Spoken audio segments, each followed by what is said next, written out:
بسم اللہ الرحمن الرحیم۔ عزیز طلباء، السلام علیکم۔ میں محمد رمضان صدیقی، لیکچرر اسلامیات اور عربک۔ اسلامیات کے لحاظ سے آج ہمارا چوتھا سبق ہے۔ ہم پچھلے سبق سے سیرت طیبہ کے مین واقعات پڑھ رہے تھے۔ پچھلے سبق میں ہم نے اینڈ کے اوپر ہجرت مدینہ کے متعلق پڑھا۔ آج میں آپ کے سامنے رسول اللہ صلی اللہ علیہ وسلم کی جو مدنی زندگی ہے، جو اس کے اہم واقعات تھے، اس کے متعلق ہم بات چیت کریں گے اختصار کے ساتھ۔ ہجرت مدینہ کے بعد جب رسول اللہ صلی اللہ علیہ وسلم مکہ سے مدینہ طیبہ تشریف لے آئے، تو مدینہ کے اندر جو سب سے پہلے کام ہوئے اس میں سے مسجد نبوی کی تعمیر ہوئی۔ اس میں اللہ کے نبی صلی اللہ علیہ وسلم نے برابر کا حصہ لیا، آپ شامل ہوئے اس تعمیر کے اندر۔ صحابہ کے ساتھ مل کر آپ نے تعمیر فرمائی، زمین خریدی گئی اور اس زمین کی قیمت ادا کی گئی۔ زبردستی آپ نے اس زمین کے اوپر قبضہ نہیں کیا۔ اور یہ ہمارے لیے بھی تنبیہ اور سبق ہے کہ کسی کی جائیداد کے اوپر، زمین کے اوپر، بے شک آپ نے مسجد ہی تعمیر کیوں نہیں کرنا ہو، اس کے اوپر قابض نہیں آپ ہو سکتے جب تک جائز طریقے سے انصاف کے ساتھ اس زمین کی قیمت ادا نہ کریں۔ زمین سرکاری ہو یا نیم سرکاری ہو یا پرائیویٹ کسی بھی آدمی کی ملکیت ہو، آپ زبردستی اس کے اوپر قبضہ کر کے اگر انسان کہے جی میں نے مسجد تعمیر کرنی ہے، تو یہ غلط ہے۔ ہمارے پاکستان میں عام طور پر آپ نے دیکھا ہوگا، سڑکوں کے ساتھ ساتھ مساجد تعمیر ہو جاتی ہیں، پھر جب کبھی سڑک کی توسیع ہوتی ہے تو مسجد کو گرانا پڑتا ہے، پھر احتجاج ہوتا ہے، مسائل بڑھتے ہیں۔ اس لیے اس چیز سے احتیاط کرنا چاہیے۔ یہ ہمیں سیرت سے سبق ملتا ہے کہ آپ صلی اللہ علیہ وسلم نے سب سے پہلے زمین خریدی، حالانکہ ان نوجوانوں نے قیمت لینے سے انکار کر دیا تھا، لیکن آپ نے فرمایا نہیں بھی ایسا نہیں ہوگا، ہم اس کی قیمت دیں گے۔ تو آپ نے حضرت ابوبکر صدیق رضی اللہ تعالیٰ عنہ کو فرمایا کہ یہ زمین خریدو، اس کی پیمنٹ کرو، اور پھر اس کے اوپر ہم اللہ کا گھر تعمیر فرمائیں گے۔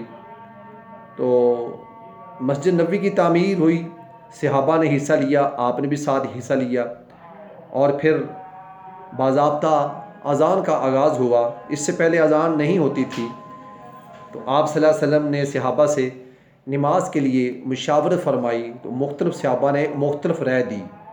بعض نے کہا جی آگ کا علو روشن کرتے ہیں، لوگوں کو آئیڈیا ہو جائے گا کہ نماز کا ٹائم ہو گیا ہے۔ بعض نے کہا جی ڈھول پیٹتے ہیں۔ ہر آدمی نے اپنا اپنا موقع پیش کیا، لیکن رسول اللہ صلی اللہ علیہ وسلم فرمایا یہ ساری رسمیں غیروں کی ہیں۔ کچھ رسمیں یہودیوں کی تھی، کچھ مجوسیوں کی تھی، کچھ کافروں کی تھی، تو ہم ایسا کام نہیں کریں گے۔ اسلام ایک سنہری دین ہے، اللہ کا دیا ہوا لاجواب دین ہے، تو اس میں ایسی کوئی شک نہیں ہونی چاہیے جس سے غیروں کی مشابہت ہو۔ تو پھر حضرت عمر رضی اللہ تعالیٰ عنہ نے اور حضرت عبداللہ ابن زید انصاری رضی اللہ تعالیٰ عنہ نے خواب کے اندر اذان دیکھی، اور پھر آپ صلی اللہ علیہ وسلم نے فرمایا کہ تم حضرت بلال کو یہ الفاظ سکھا دو، کیونکہ ان کی آواز اونچا تھی۔ تو بلال رضی اللہ تعالیٰ عنہ پہلے مؤذن مقرر ہوئے۔ تو یہ مدنی دور میں یہ دو چیزیں ہوئیں۔ سب سے پہلے مسجد کی تعمیر ہوئی، اس مسجد کا نام مسجد نبوی رکھا گیا، اور اذان کی ابتدا ہوئی۔ دوسرا کام جو ہجرت مدینہ کے بعد مدینہ طیبہ کے اندر ہوا، وہ تھا مواخات مدینہ۔ مواخات مدینہ ایک اہم واقعہ تھا مدینہ طیبہ کے اندر۔ جب آپ صلی اللہ علیہ وسلم تشریف لائے تو اس وقت مدینہ کے اندر دو گروہ تھے، ایک انصار، ایک یہود، اور تیسرا بھی ان کے اندر شامل ہو گیا، وہ تھے منافق۔ تو آپ صلی اللہ علیہ وسلم نے، ظاہر ہے انصار تھے، پھر مہاجرین بھی آ گئے ساتھ، تو بہت سارے قبائل اکٹھے ہو گئے، تو آپ صلی اللہ علیہ وسلم نے اس موقع محال کی مناسبت سے یہ ضروری سمجھا، کیونکہ جو مہاجرین تھے وہ گھر چھوڑ کر آئے تھے، مال و زر چھوڑ کر آئے تھے، اپنا قبیلہ، اپنا گھر، اور بعض تو ایسے تھے جو اپنی فیملی کو چھوڑ کر آئے تھے، خالی ہاتھ مدینہ طیبہ آئے تھے۔ تو آپ صلی اللہ علیہ وسلم نے ایک مہاجر کو اور ایک انصار کو آپس میں بھائی بنا دیا، اور اجتماع آپ نے مقرر فرمایا۔ اس اجتماع کے اندر آپ نے اناؤنسمنٹ فرمائی، ایک انصاری کو اٹھاتے آپ اس کا نام کے ساتھ، اور ایک مہاجر کو، اور آپ کہتے ہیں بھئی یہ تیرا آج کے بعد اسلامی بھائی ہے۔ انصار نے سینہ فراخ کر دیا، بڑے محبت اور بڑی اخوت کے ساتھ۔ تاریخ میں ایسی مثال نہیں ملتی، اسلامی ہسٹری کے اندر مواخات مدینہ یہ بہت بڑا ایک اسلامی سنہری دور کا آغاز تھا، کہ جب مہاجرین کو گھر مل گئے، سپورٹ مل گئی، عزت ملی، وقار ملا، کاروبار ملا، اور پھر یہاں سے اسلام کو طاقت ملی۔ یہ اس حد تک لوگ آگے آئے کہ حضرت عبد الرحمن بن عوف رضی اللہ تعالیٰ عنہ، میں صرف ایک مثال دوں گا، جب وہ ہجرت فرما کر مدینے آئے تو انہوں نے اپنی پوری کہانی سنائی جو ان کے ساتھ بیتی، ان کے والدین نے، ان کے بھائیوں نے، عزیز و رشتہ داروں نے ان کا مال بھی چھین لیا، بیٹا بھی چھین لیا، پیسہ بھی چھین لیا، بیوی بھی چھین لی۔ انصار بڑے متاثر ہوئے ان کی داستان سن کر۔ تو ایک انصاری آگے بڑھا، کہا اللہ کے نبی صلی اللہ علیہ وسلم میرے دو گھر ہیں، میں ایک گھر اپنے بھائی کو دیتا ہوں، ایک گھر میں رکھ لیتا ہوں۔ دوسرا آگے آیا، اے اللہ کے نبی صلی اللہ علیہ وسلم میری پوری جائیداد وہ دو حصوں میں بانٹ دیجئے، ایک حصہ میرے بھائی عبد الرحمن کو دے دیجئے۔ تیسرا آگے بڑھا، اللہ کے نبی میری دو شادیاں ہیں، دو بیویاں ہیں، عبد الرحمن سے کہو وہ پہلے پسند کر لے، چونکہ اس وقت پردے کے ابھی احکام نہیں آئے تھے، تو یہ پہلے پسند کرے، جو اس کو بیوی پسند ہے میں اس کو چھوڑ دوں گا، یہ اس سے شادی کرے، اپنا گھر آباد کر لے۔ یہ بہت بڑا اشاعت تھا۔ اس کے بعد اگلا جو ٹاپک مدنی دور میں مین آیا وہ تھا میثاق مدینہ۔ میثاق کہتے ہیں بات چیت کو، معاہدہ۔ اس سے پہلے یہ رواج نہیں تھا۔ آپ صلی اللہ علیہ وسلم جب مدینہ میں آئے تو یہاں یہودیوں کے 3 قبیلے تھے، 2 انصار کے تھے۔ انصار کے تو بنو اوس اور بنو خزرج تھے، اور جو یہودیوں کے تھے قبائل وہ بنو قینقاع، بنو نذیر اور بنو قریظہ۔ یہودیوں کی فطرت میں ایک شرارت ہے، کہ دنیا میں جہاں بھی آباد ہوں گے یہ اس عادت سے باز نہیں آ سکتے۔ اس وقت بھی ورلڈ میں جہاں جہاں یہودی ہیں وہاں سکون نہیں ہے۔ آج بھی پورے مالیاتی جو ادارے ہیں، ورلڈ بینک ہے، IMF ہے، اس کے علاوہ جتنی مین ملٹی کمپنیاں ہیں وہ یہودیوں کے انڈر ہیں۔ پوری دنیا کا سرکل، پوری دنیا کا بزنس، کاروبار، یہ وہ یہودیوں کے ہاتھ میں ہے۔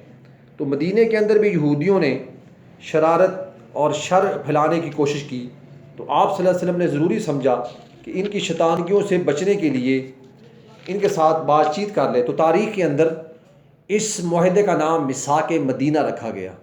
یہودیوں کو اس بات پر قائل جا کیا گیا کچھ شرائط کے اوپر، وہ ایگری ہو گئے۔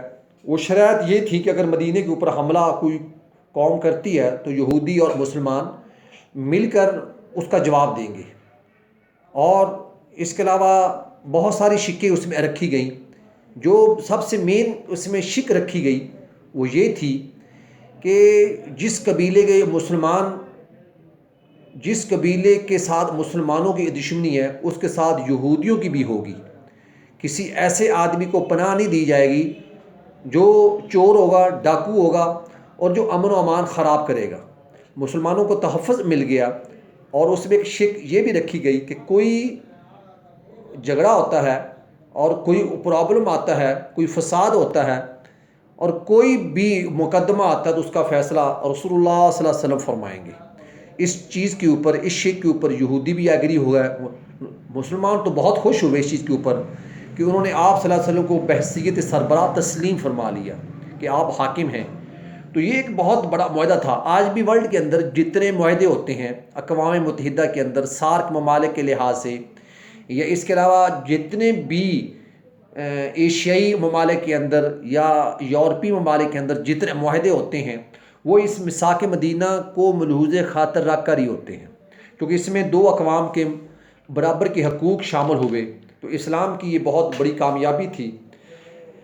تو مدنی دور کے اندر جو اگلا ٹاپک آیا وہ پھر غزوات کے اندر آ گیا۔ سن 2 ہجری کے اندر پہلی جنگ ہوئی کافروں کے ساتھ، جو بدر کے نام سے معروف ہوئی، غزوہ بدر۔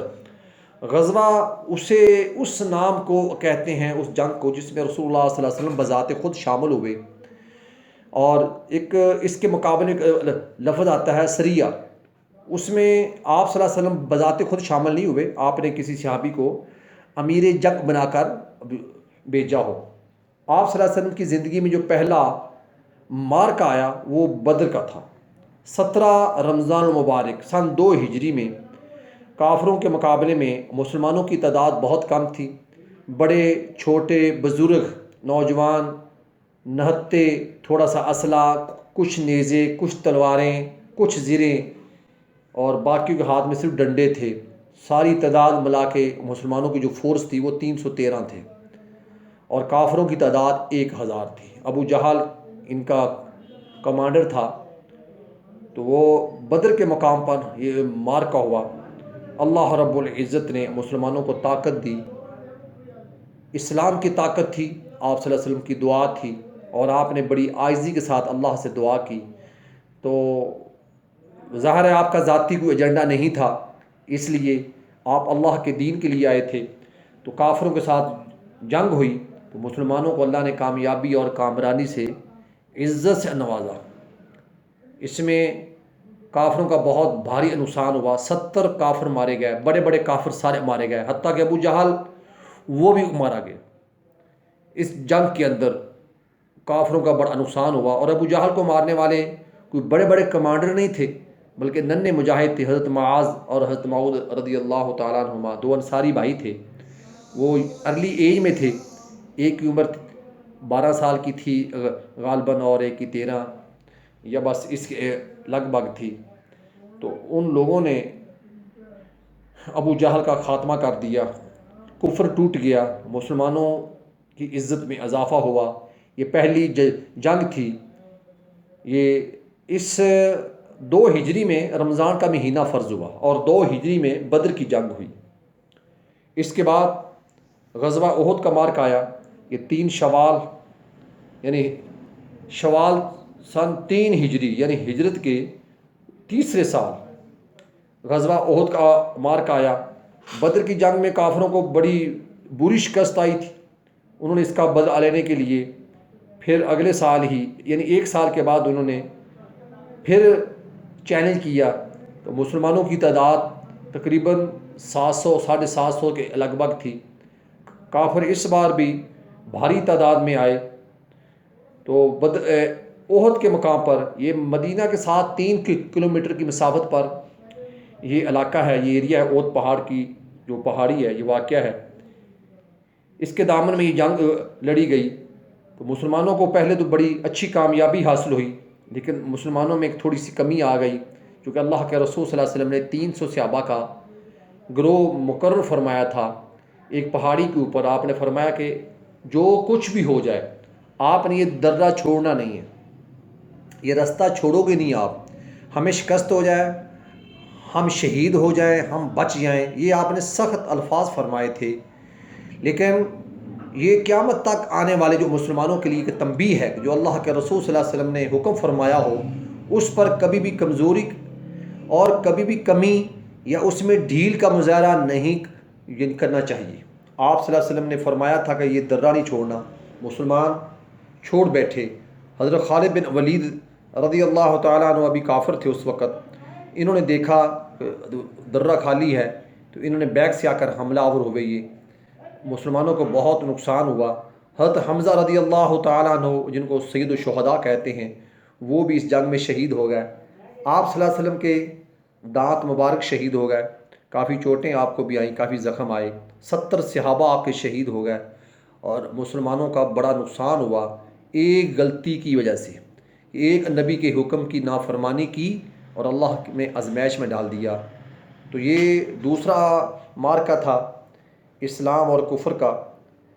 2 سال کے بعد ہی کافروں نے فیصلہ کیا کہ اتنی طاقت کے ساتھ مدینے کے اوپر حملہ آور ہونا چاہیے کہ مسلمانوں کو ختم کر دیا جائے۔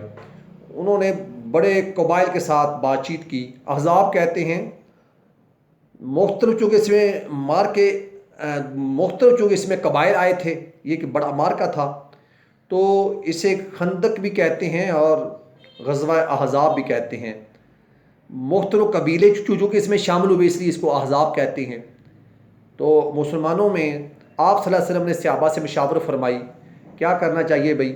تو حضرت سلمان فارسی رضی اللہ تعالیٰ عنہ نے مشورہ دیا، اللہ کے نبی میری رائے یہ ہے کہ مدینے کے 3 اطراف ہم خندق کھودیں، خندق اتنی گہری ہو کہ اگر کوئی شخص اس میں چھلانگ مارے تو وہ باہر نہ آ سکے، اور چوڑی اتنی ہو کہ اگر کوئی پھلانگنا چاہے چھلانگ مار کر تو وہ گر جائے لیکن پھلانگ نہ سکے۔ تو حضرت سلمان فارسی رضی اللہ تعالیٰ عنہ کی رائے کو بہتر سمجھا گیا، اور آپ صلی اللہ علیہ وسلم نے اس خندق میں خود بھی حصہ لیا، اور اس میں 1400 یا 1500، یہ ایک روایت میں 1700 بھی آتا ہے، کم و بیش لوگوں نے اس خندق میں حصہ لیا۔ آپ صلی اللہ علیہ وسلم نے پیڑ پر پتھر باندھ کر اس خندق میں حصہ لیا، اس خندق کو کھودنے کے لیے۔ بڑے واقعات اس کے اندر آئے، مسلمانوں کی ہسٹری کے اندر، تاریخ کے اندر یہ خاص مقام رکھتا ہے یہ واقعہ غزوہ احزاب والا۔ ایک صحابی آپ صلی اللہ علیہ وسلم کے پاس آئے، اے اللہ کے نبی صلی اللہ علیہ وسلم، اس نے اپنے پیٹ سے کپڑا اوپر کیا کہ اتنی بھوک لگی ہوئی ہے کہ میں نے پیٹ پر پتھر باندھ رکھا ہے، اور رسول اللہ صلی اللہ علیہ وسلم نے ارشاد فرمایا، او میرے پیارے، او میرے دوست، میں نے بتانا تو نہیں تھا لیکن تیری تسلی کے لیے بتاتا ہوں، آپ نے تو ایک پتھر باندھ رکھا ہے، میں نے 2 پتھر باندھ رکھے ہیں۔ ایسے قائد تھے آپ ایسے زبردست لیڈر تھے، ایسے کمانڈر تھے کہ دنیا میں کوئی مثال مل ہی نہیں سکتی تا قیامت تک کے لیے۔ صحابہ کو تسلی ہوگی جب آپ صلی اللہ علیہ وسلم اس خندق کو کھودتے، کوئی پہاڑ آگے آ جاتا، کوئی چٹان آ جاتی تو آپ اس کے اوپر ضرب لگاتے ہو، آپ فرماتے ایران فتح ہو گیا، عراق فتح ہو گیا۔ یعنی یہ خوشخبریاں تھیں جو قوم اتنی جواں مردی کے ساتھ، اتنی جرت کے ساتھ، بہادری کے ساتھ خندق کھود رہی ہے، انشاءاللہ یہ کامیاب ہوگی، اور ایسا ہی ہوا۔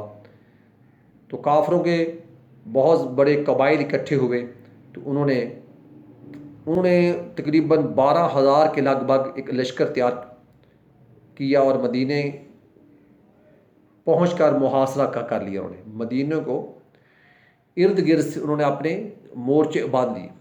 27 دن یہ محاصرہ رہا، صرف ایک جھڑپ ہوئی بس، تو حضرت علی رضی اللہ تعالیٰ عنہ نے اس میں حصہ لیا، اور اس کافر کو، اس کا نام ایک پہلوان تھا، وہ عمرو بن عبدود تھا، اس کو مار دیا گیا۔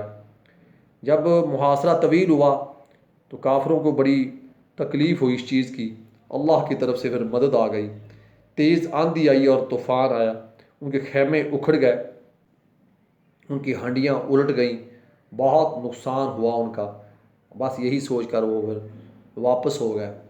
اس کے بعد یہ اللہ نے کامیابی دے دی بغیر جنگ کے، اور ایک دفاعی حکمت عملی کام آئی کہ آئندہ آنے والے حالات کو ملحوظ خاطر رکھتے ہوئے بھی خندق نے بڑا اہم رول پلے کیا۔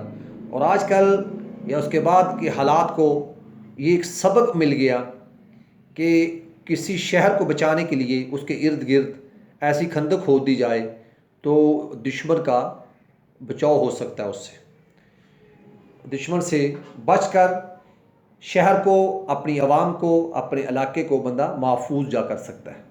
صلح حدیبیہ کا اگلا ٹاپک ہے۔ مہاجرین کو مکے سے ہجرت کیے تقریباً 6 سال ہو چکے تھے، اور اب ان کے اندر ایک جوش تھا کہ بیت اللہ کی زیارت کی جائے، عمرہ کیا جائے۔ حج کا موسم قریب تھا، چونکہ یہ ذی القعدہ کے ماہ میں سن 6 ہجری میں واقعہ پیش آیا تھا، تو پھر آپ صلی اللہ علیہ وسلم نے خواب کے اندر دیکھا کہ میں صحابہ کے ساتھ مل کر بیت اللہ کا طواف کر رہا ہوں، تو آپ نے صحابہ کے ساتھ یہ خواب شیئر کیا۔ ان کے تو پہلے ہی دل تڑپ رہے تھے بیت اللہ کو دیکھنے کے لیے، تو آپ نے غالباً 1400 صحابہ کو ساتھ لیا اور آپ نے مدینے سے مکہ کی راہ لی۔ اور جب خبر کافروں کے پاس آئی تو انہوں نے کہا یہ کیسے ہو سکتا ہے ہماری زندگی میں، یہ جس شہر سے ہم نے آپ کو نکالا تھا، رات کی تاریکی میں وہ یہاں سے چلے گئے تھے چھپ چھپا کر، اب وہ دن کی روشنی کے اندر وہ لوگ سر عام آئیں گے تو ہماری تو غیرت اور ہم کیسے برداشت کریں گے۔ تو وہاں انہوں نے روک لیا، کہا یہ ایسا نہیں ہو سکتا۔ تو آپ صلی اللہ علیہ وسلم نے حضرت عثمان رضی اللہ تعالیٰ عنہ کو اپنا سفیر بنا کر مکہ روانہ فرمایا، اور آپ نے فرمایا ان کو بتاؤ بھائی کہ ہم جنگ کے لیے نہیں آ رہے، ہم صرف اللہ کے گھر کی زیارت کے لیے آ رہے ہیں، ہمارا اور کوئی منصوبہ نہیں ہے۔ انہوں نے خبر پھیلا دی کہ حضرت عثمان کو شہید کر دیا گیا ہے۔ تو آپ صلی اللہ علیہ وسلم نے فرمایا پھر اگر انہوں نے اس معاہدے کی خلاف ورزی کی ہے تو پھر عثمان کے خون کا بدلہ لینا ہم پر فرض ہے۔ آپ نے وہاں صحابہ سے بیعت لی۔ ایک درخت تھا، غالباً وہ کیکر کا تھا، یہی اگر بیعت ملتی ہے، بہرحال کوئی اور بھی ہو سکتا ہے۔ تو آپ نے وہاں صحابہ سے بیعت لی۔ سورہ الفتح کے اندر اللہ پاک نے 26 پارے میں سورہ الفتح آتی ہے، اس میں اللہ نے اس کا تذکرہ بیان فرمایا ہے۔ تو وہاں آپ نے صحابہ سے بیعت لی اور آپ نے فرمایا کہ عثمان کے خون کا بدلہ ہمارے اوپر فرض ہے۔ صحابہ نے ایگری کیا، تو اسے بیعت رضوان کے نام سے تاریخ نے یاد کیا ہے۔ اور پھر بہرحال کافروں کا نمائندہ آ گیا، جب ان کو پتہ لگ گیا تو ان کا پھر نمائندہ آیا، عروہ بن ثقفی ایک ان کا وزیر تھا، یعنی وزیر خارجہ، اس کے ذریعے پھر بات چیت آگے آئی، کچھ تحریر لکھی گئی۔ اس میں اس تحریر میں جہاں اور باتیں تھیں، یہ بھی وہ بات تھی کہ اگر کافروں کا کوئی آدمی مدینے چلا گیا تم واپس کرو گے، اور مدینے کا کوئی بندہ مکے آ گیا تو ہم واپس نہیں کریں گے، تم اس سال چلے جاؤ، اگلے سال تم آؤ گے، آپ لوگوں کے ہتھیار یعنی تلواریں نیاموں میں ہوں گی، اور یہ چیزیں طے ہوئیں ان کے اندر۔ لیکن جب واپس آیا تو اس نے ایک عجیب و غریب بات بتائی۔ کافروں نے اس سے پوچھا عروہ بن ثقفی سے کیا دیکھا؟ اس نے کہا جی وقتی طور پر یہ طوفان ٹل گیا ہے، یہ جنگ ٹل گئی ہے، لیکن میں نے اپنی آنکھوں سے جو منظر دیکھا وہ میں شہادت دیتا ہوں، میں بڑے بڑے حکمرانوں کے پاس گیا ہوں، میں کیسر کے پاس بھی گیا، میں کسریٰ کے پاس بھی گیا، شاہ عراق، شاہ روم، سب کے پاس جاتا ہوں، ظاہر ہے میں سفارتکاری کرتا ہوں۔ میں نے ان کے وزیروں کو دیکھا، ان کی پبلک کو دیکھا، ان کے بادشاہوں کو دیکھا، وہ اگر وہ اپنے بادشاہوں کی عزت کرتے ہیں تو جبراً عزت کروائی جاتی ہے، وہ دل سے نہیں عزت ہوتی۔ لیکن میں نے محمد صلی اللہ علیہ وسلم اور آپ کے صحابہ کو دیکھا، وہ تو ایک اشارے کے اوپر اپنی جانیں وار دینے کے لیے تیار ہیں۔ اس نے ایک مثال دی کہ میں نے دیکھا کہ میری وہاں موجودگی میں نے نماز کا ٹائم ہو گیا اور وضو کر رہے تھے تو محمد صلی اللہ علیہ وسلم کے جو وضو والا پانی کا ایک قطرہ بھی زمین پر انہوں نے گرنے نہیں دیا۔ جو قوم اپنے قائد سے، اپنے لیڈر سے اتنی محبت کرتی ہو، اتنا احترام کرتی ہو کہ اس کے وضو کا قطرہ بھی زمین پر گرنے نہ دے، وہ قوم کبھی مغلوب نہیں ہو سکتی، وہ غالب آ کر ہی رہے گی۔ اس کے بعد آپ صلی اللہ علیہ وسلم نے جو دوسرے حکمران تھے ان کے نام خط لکھے۔ کیسر روم ہرکل تھا، وہ مذہباً عیسائی تھا، اس کے نام پر خط لکھا گیا۔ خسرو پرویز یہ ایران کا بادشاہ تھا، اس کو خط لکھا گیا۔ حبشہ کا جو بادشاہ تھا نجاشی، اس کو خط لکھا گیا۔ اس کے علاوہ جو مصر کا حاکم تھا مقوقس، اس کو خط لکھا گیا۔ حاکم بحرین اور اس کے علاوہ دوسرے جو عمان کا علاقہ، یہ دوسرے اس وقت جو علاقے تھے وہاں کے جتنے بھی حاکم تھے آپ نے سب کو خطوط کے ذریعے اسلام کی دعوت دی۔ اس کے بعد جو اگلا مارکہ آیا وہ تھا فتح مکہ سن 8 ہجری، یہ بھی رمضان میں پیش آیا۔ مکہ فتح کرنا ضروری تھا اس لیے کہ چونکہ بیت اللہ کو آزاد کرنا، بت رکھے ہوئے تھے وہاں کافی سینکڑوں کے حساب سے، تو آپ صلی اللہ علیہ وسلم کہ جو دین تھا یہ غالب ہونے کے لیے آیا تھا، بیت اللہ کو بتوں سے پاک صاف کرنا اب ضروری ہو گیا تھا، تو آپ صلی اللہ علیہ وسلم نے صحابہ سے کہا خاموشی کے ساتھ سفر کا آغاز کرو بھائی، اور ہم نے مکے کی طرف کوچ جا کرنا ہے اور اللہ کے گھر کو بتوں سے پاک اور صاف کرنا ہے۔ مسلمانوں کی بہت بڑی تعداد تیار ہوئی، تقریباً 10,000 کا یہ لشکر تھا جو مدینے سے مکے کی طرف روانہ ہوا۔ پوری جنگ حکمت عملی کے ساتھ آپ صلی اللہ علیہ وسلم نے رازداری کے ساتھ اس سفر کا آغاز فرمایا، اور بغیر جنگ کے، بغیر خون خرابے کے، کیونکہ اس وقت مکہ کی آبادی 3,000 کی تھی، ان کو ضرورت ہی نہ ہوئی، آپ نے ایسی حکمت سے کام لیا، ایسے فہم سے کام لیا کہ ان کو پتہ ہی نہیں چلا کہ ہمارے ساتھ کیا ہو گیا۔ بغیر خون خرابے کے بیت اللہ کو بتوں سے پاک کر دیا گیا۔ آپ صلی اللہ علیہ وسلم نے عام معافی کا اعلان فرمایا۔ اس مکہ جب فتح ہوا اس وقت بہت سارے لوگ اسلام کے دائرے میں آئے، اس میں ابو سفیان بھی تھا، اس کی بیوی ہندہ بھی تھی، اور اس کے علاوہ باقی قریش کے لیے بھی آپ نے بیت اللہ شریف کو جب بتوں سے پاک کیا تو وہاں آپ نے اجتماع منعقد فرمایا اور کافروں سے مخاطب آپ ہوئے، فرمایا تم کیا امید کرتے ہو آج؟ تو سب نے یک زبان کہا کہ آپ کریم، آپ کے والد کریم، آپ کا قبیلہ خاندان کریم، ہمیں امید ہے آپ ہمیں معاف کر دیں گے۔ تو رسول اللہ صلی اللہ علیہ وسلم نے وہ قرآن کی آیت پڑھی جو سورہ یوسف کے اندر آتی ہے، فرمایا میں آج تم کو ویسے ہی معاف کر رہا ہوں جیسے میرے بھائی یوسف صدیق علیہ السلام نے اپنے بھائیوں کو معاف کر دیا گیا تھا۔ یہ اعلان سننے کی دیر تھی کہ سارے کے سارے مکے والے اسلام کے اندر داخل ہو گئے۔ اس کے بعد پھر غزوہ حنین کا واقعہ پیش آیا۔ مکے سے واپسی جاتے ہوئے حنین ایک وادی تھی وہاں، اور اس کے بعد پھر سفر تبوک کا ایک معروف واقعہ پیش آتا ہے۔ تو سفر تبوک میں بغیر جنگ کے اللہ نے کامیابی دی۔ یہ مختلف واقعات تھے، میں نے بڑی اختصار کے ساتھ یہ واقعات آپ کے سامنے رکھے ہیں۔ اس میں آگے جا کر ایک واقعہ آتا ہے حجۃ الوداع۔ آپ صلی اللہ علیہ وسلم نے اپنی زندگی میں ایک ہی حج فرمایا، اور تاریخ کے اندر اس حج کا نام حجۃ الوداع رکھا گیا۔ حج 9 ہجری میں فرض ہو چکا تھا۔ اس سال آپ صلی اللہ علیہ وسلم حج پر نہیں گئے۔ آپ نے اس سال ابو بکر صدیق رضی اللہ تعالی عنہ کو امیر حج بنا کر بھیجا۔ اگلا 10 ہجری سال آ گیا تو آپ صلی اللہ علیہ وسلم نے اناؤنسمنٹ فرمائی کہ اس بار میں حج پر جاؤں گا بھائی۔ تو یہ خبر پورے علاقے میں پھیل گئی۔ ہر آدمی کی خواہش تھی کہ وہ رسول اللہ صلی اللہ علیہ وسلم کے ساتھ مل کر حج کی ادائیگی جا کرے۔ تو تقریباً 1,40,000 لوگ اکٹھے ہوئے آپ صلی اللہ علیہ وسلم کے ساتھ حج کے لیے۔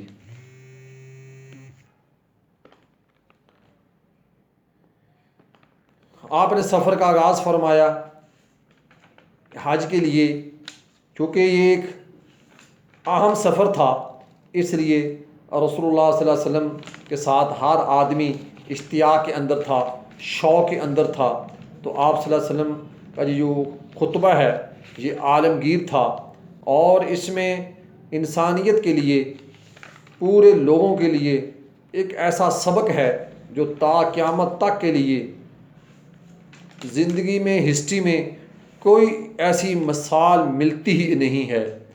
آپ صلی اللہ علیہ وسلم نے جو خطبہ ارشاد فرمایا، میں اس کے چند جو ٹاپک ہیں وہ آپ کے سامنے بیان کرتا ہوں۔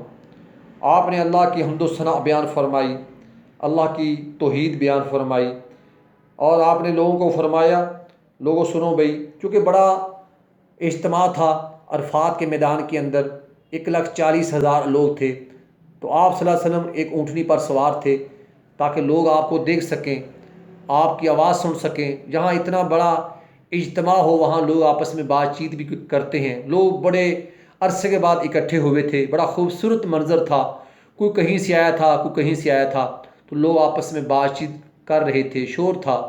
آپ نے چند نوجوانوں کی ڈیوٹی لگائی، فرمایا ان کو خاموش کراؤ بھائی تاکہ میں ان کے ساتھ بات چیت کر سکوں۔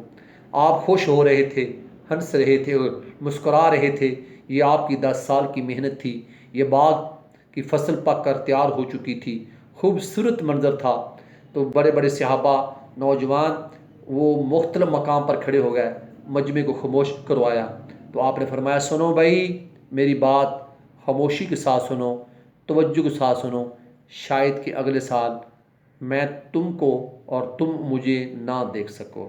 آپ نے اپنی رحلت کی خبر بھی ساتھ سنا دی۔ صحابہ کے اوپر سناٹا طاری ہو گیا، اور اللہ کا یہ معجزہ تھا آپ صلی اللہ علیہ وسلم کے اوپر کہ وہ آپ کی آواز میں اتنی پائیداری تھی، آواز میں وہی کیپیسٹی، وہی ولاسٹی تھی، جو قریب والا سن رہا تھا اینڈ والا بھی اسی ہی شرح سے آواز سن رہا تھا۔ آواز میں پھلاؤ نہیں تھا، آواز میں بالکل توازن تھا۔ تو آپ صلی اللہ علیہ وسلم نے اللہ کی حمد و ثنا کے بعد لوگوں کو فرمایا کہ تم جلد اللہ سے ملاقات کرو گے اور اپنے اعمال کا حساب دو گے، میرے بعد قتل و غارت میں مبتلا نہ ہو جانا کہ ایک دوسرے کی گردنیں کاٹنے جان لگو۔ اللہ کا خوف کرو اور نیکی کی تعلیم کی آپ نے تلقین فرمائی، اور آپ نے اپنے خطبے کی پوری جو شکی ہیں اس کو لوگوں سے کہا کہ توجہ سے سننا۔ آپ نے فرمایا تم جان و مال کی حفاظت کے متعلق فرمایا کہ تمہارے خون، تمہاری عزتیں، تمہارے مال ایک دوسرے کے اوپر ایسے ہی حرام ہے جیسا یہ مکہ شہر، یہ مہینہ، حرمت والا مہینہ، یہ ساری باتیں جس طرح حرام ہیں ایسے ہی۔ اور پھر آپ نے توحید و رسالت کی دعوت پیش کی، اور حرام مہینوں کا تعین آپ نے فرمایا کہ اللہ نے قرآن میں 4 مہینوں کو حرمت سے نوازا ہے، ذی-القعدہ ہے، ذی الحجہ ہے، محرم الحرام ہے اور رجب ہے۔ اس کا تقدس ایسے ہی برقرار رہے گا جیسے اللہ نے قرآن میں فرما دیا ہے۔ کتاب اللہ اور سنت کی آپ نے لوگوں کو خبر دی کہ میں جا رہا ہوں 2 چیزیں چھوڑ کر، ترکت فیکم امرین لن تضلوا ما تمسک بہ۔ آپ نے فرمایا بھائی میں جا رہا ہوں 2 چیزیں چھوڑ کر، ایک اللہ کی کتاب ہے قرآن مجید، اور ایک میری سنت اور میرا طریقہ ہے۔ جب تک تم اس پر عمل پیرا ہوگے تم گمراہ نہیں ہوگے۔ عورتوں کے حقوق کی آپ نے بات فرمائی کہ ان عورتوں کا خیال کرنا، ان کو مارنا نہیں ہے، اچھی طرح کھلاؤ، اخلاق سے پیش آؤ، اور عالمگیر مساوات کی بات کی، امیر کی اطاعت کی بات فرمائی۔ دور جہلی کا آپ نے فرمایا خاتمہ ہو گیا، جو رسم و رواج جہلیت میں تھی فرمایا میرے پاؤں کے نیچے آ گیا، سود حرام کر دیا گیا اور قتل حرام کر دیا گیا، تبلیغ کا حکم فرمایا۔ اور شیطان کی آپ نے بات فرمائی کہ شیطان مایوس ہو گیا کہ اب اس کی عبادت ہوگی، اب بت پرستی اس کی آپ نے اس سے نفرت کا اظہار فرمایا، اور آپ صلی اللہ علیہ وسلم نے 3 باتوں کی تاکید فرمائی۔ فرمایا عمل میں خلوص کرو بھائی، مسلمان بھائی کی خیر خواہی کرو، جماعت میں اتحاد پیدا جا کرو، یہ کامیابی کی باتیں ہیں۔ اور پھر آپ صلی اللہ علیہ وسلم نے اینڈ کے اوپر تکمیل دین کی بات فرمائی، الیوم اکملت لکم، الیوم اکملت لکم دینکم واتممت علیکم نعمتی ورضیت لکم الاسلام دینا۔ یہ سورہ المائدہ کی آخری آیت یہ عرفات کے میدان میں اتری، اور آپ نے فرمایا اللہ پاک فرماتے ہیں آج کے دن ہم نے تو تمہارے لیے تمہارا دین مکمل کر دیا ہے۔ یہ دین مکمل ہو گیا عرفات کے میدان کے اندر۔ اس میں توحید، قرآن و سنت کی پیروی، حقوق انسانیت اور غلاموں کے حقوق، خواتین کے حقوق، اور پھر عفو و درگزر، اسلامی تعلیمات کا یہ نچوڑ، معاشرتی نظام، اقتصادی نظام، اقوام عالم، تمام قسم کے اس میں حقوق بیان فرمائے۔ یہ آپ صلی اللہ علیہ وسلم کا بہترین خطبہ تھا جو آپ نے عرفات کے میدان میں ارشاد فرمایا۔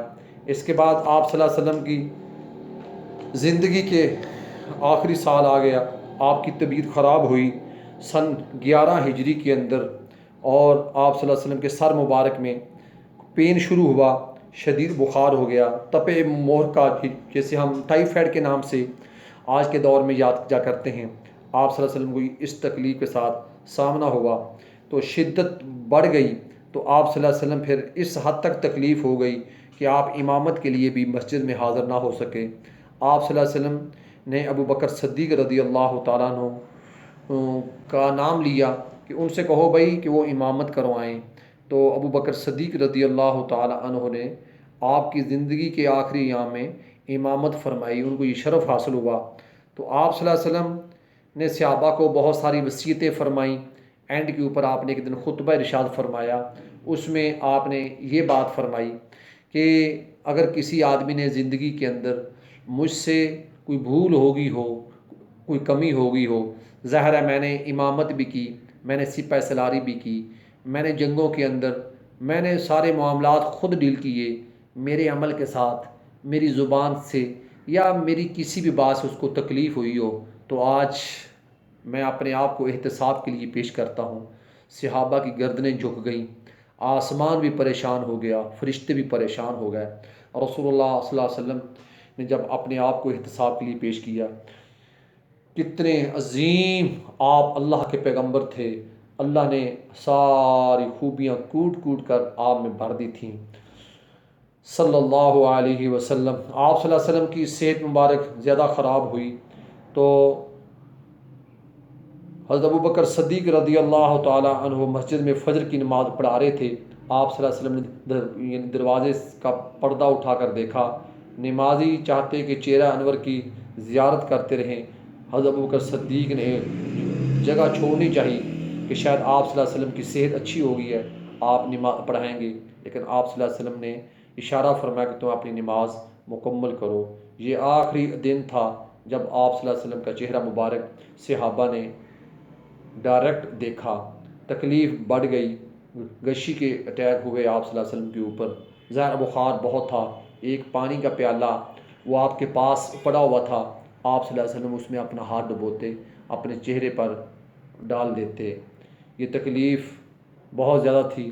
حضرت عائشہ صدیقہ رضی اللہ تعالیٰ عنہ کی گود میں آپ کا سر تھا، بس وہیں حضرت اما عائشہ فرماتی ہوئی مجھے پتہ ہی نہیں چلا کہ جب آپ صلی اللہ علیہ وسلم کے ہاتھ مبارک نیچے آ گئے، آپ کی زبان پر آخری جو کلمات تھے، آخری جو وصیت تھی، فرمایا الصلاۃ الصلاۃ الصلاۃ۔ لوگوں نماز کا خیال کرنا بھائی، نماز کا خیال کرنا، وما ملکت ایمانکم، اور خواتین کے متعلق آپ نے فرمایا، غلاموں کے حقوق کے متعلق آپ نے فرمایا، اور آپ کی زبان پر جو کلمات تھے اللہم بالرفیق الاعلیٰ، یہ الفاظ فرماتے فرماتے آپ اللہ کے پاس تشریف لے گئے، اور اس کے بعد صحابہ میں بڑا مایوسی آ گئی، کوئی بندہ یہ لفظ سننا چاہتا ہی نہیں تھا، اس لیے ابو بکر صدیق رضی اللہ تعالیٰ عنہ نے پھر خطبہ ارشاد فرمایا۔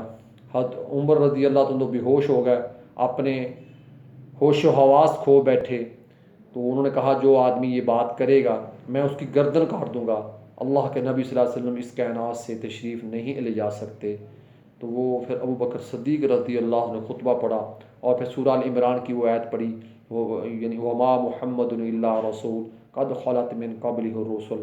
تو ابو بکر صدیق رضی اللہ تعالیٰ نے بڑی ہمت کے ساتھ صحابہ کو سنبھالا۔ عمر فاروق کہتے ہیں کہ مجھے ایسا لگا یہ قرآن کی آیت آج ہی اتری ہے۔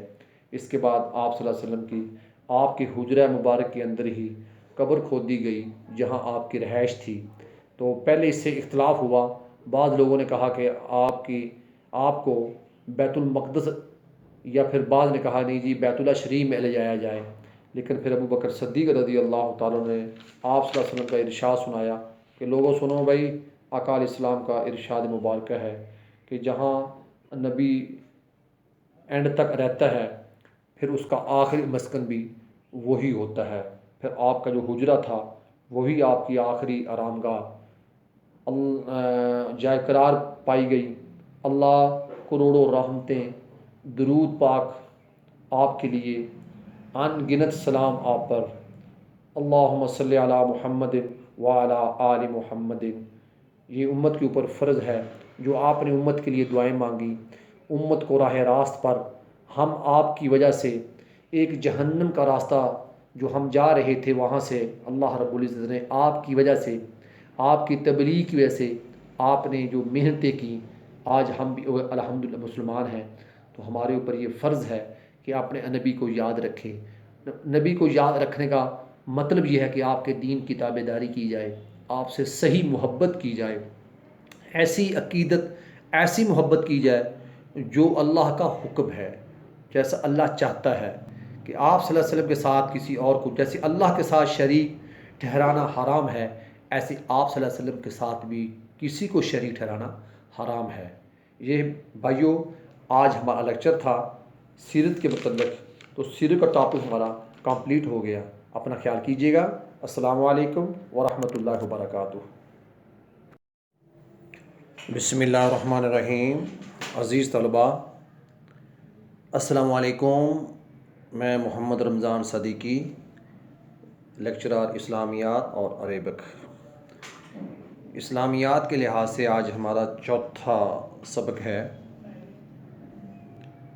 ہم پچھلے سبق سے سیرت طیبہ کے مین واقعات پڑھ رہے تھے۔